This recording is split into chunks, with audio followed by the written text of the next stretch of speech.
for the teacher. I bought a teacher an apple.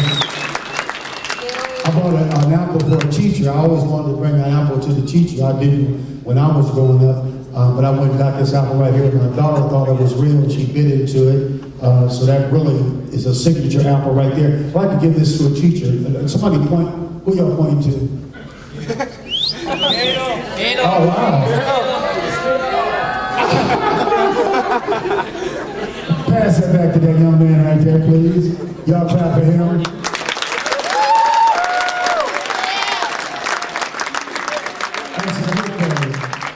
We honor the teachers today. The teachers are the good guys. You carry a pistol? No?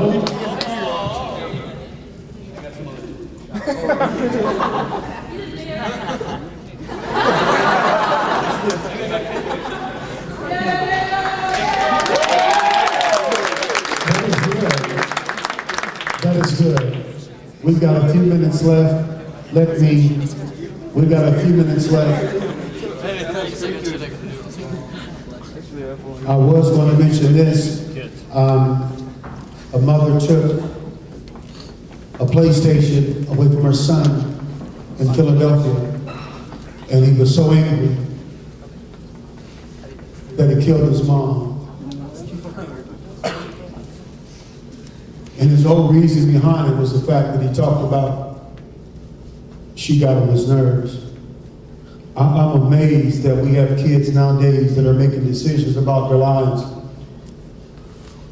How in the world do you think you have the right to cuss your mama?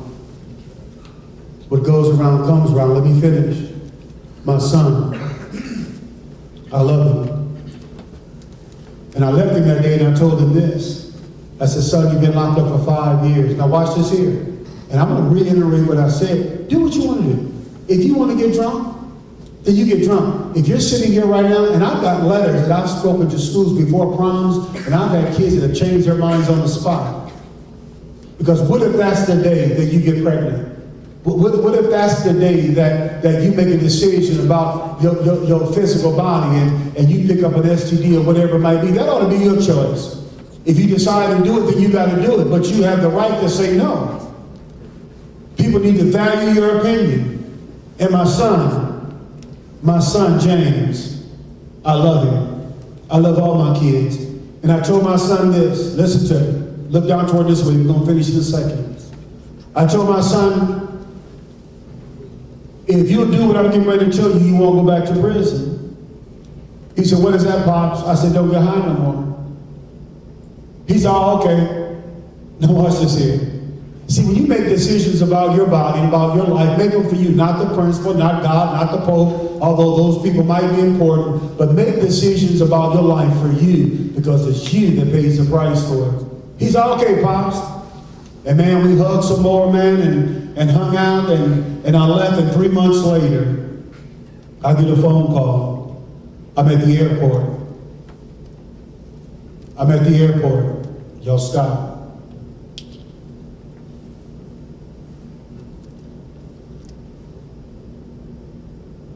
Because normally I kick people out the assembly. I'm just trying to be nice today. I want you to listen.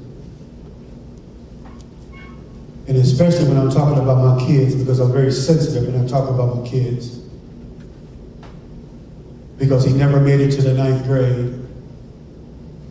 And I left it that day and I'm at the airport and I get a phone call from his mom. And it blew my mind. Planes are taking off. There's all kind of noise at the airport, and his mom's is telling me something on the phone, and I'm saying, what? And then she tells me, my son James the night before was out hanging out in the corner, trying to get high. See, some of you that are sitting here right now, you live for the weekend. There are some of you that are sitting here right now, if I was a betting man, you are already struck out. You don't even know it. You're not but a choice away, man, from blowing it. They said my son was hanging out on the corner trying to get high, and some man heard my boy say he wanted to get high. And the man swooped my son and tried to flip the script, meaning he took my son back to his condo and said, hey man, I'll get you high, man. Let's go hang out. I can get you high. And this man took my son back to his condo in Napa Valley, California. and my son didn't know he was set up. Man, just like a lot of you that are sitting here right now, you don't even know it. You've been played and you don't even know it. You say, I'll get high to the day I die. You got all kind of variables, all kind of things that you do. You don't really know how you were set up. And this man takes my son back to his house, and sure enough, he got my son high. If you want to get high, you can get high. If you want to get drunk, you can get drunk. That's your personal choice, though, but you got to pay the consequences.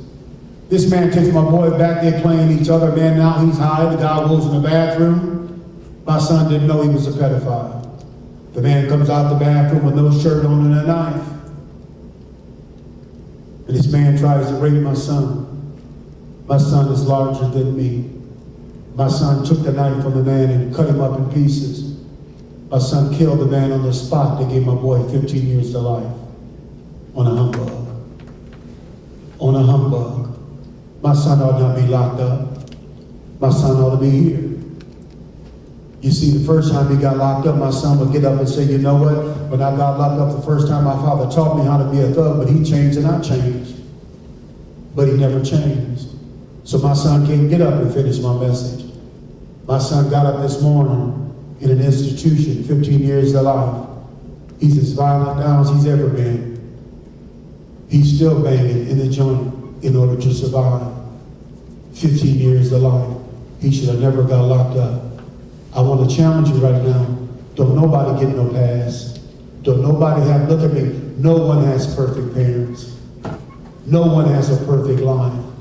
Many guys are all kids and you're struggling trying to get your stuff laid. And I'm telling you, it's about a foundation. Look, my boy made a decision 20 years ago. To this day, it affects his life. The decision you make it now is going to follow you for a long, long time. And I'm saying today, if there's ever a time for you to just rethink it, it's now, that's all. And I'll say it again, do what you got to do. Do what you got to do. If it's sex at the prom, then fine, but pay the price. If it's getting drunk, getting behind the wheel, then pay the price. Whatever it is you want to do, man, I'm cool with it. All I'm saying is that you're going through some stuff now, ought not be. This ought to be a good time in your life. This ought to be a time, man, when you can look back and say, you know what, I got it together. At any point in your life, you can grow up. At any point in your life.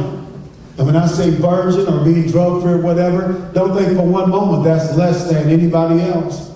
That's a person who's strong. That's a person that's making decisions about the lines that are correct. See, there's some of you that are sitting here right now, when I asked the part about the alcohol, and this was a little laid back to normal, there were some of you kids that sat here that had never drank before. You were almost ashamed because you could put your hand up, but quite the contrary. You ought to be proud of the fact, if you're a senior or a freshman, and you don't drink and ain't never drank or drank and stop, you ought to be proud of the fact you've done that. Let me tell you one more story. And this is some of you that are sitting here right now. There were 3 guys, a true story. You'll never forget it as long as you're there. 3 guys are driving around the weekend.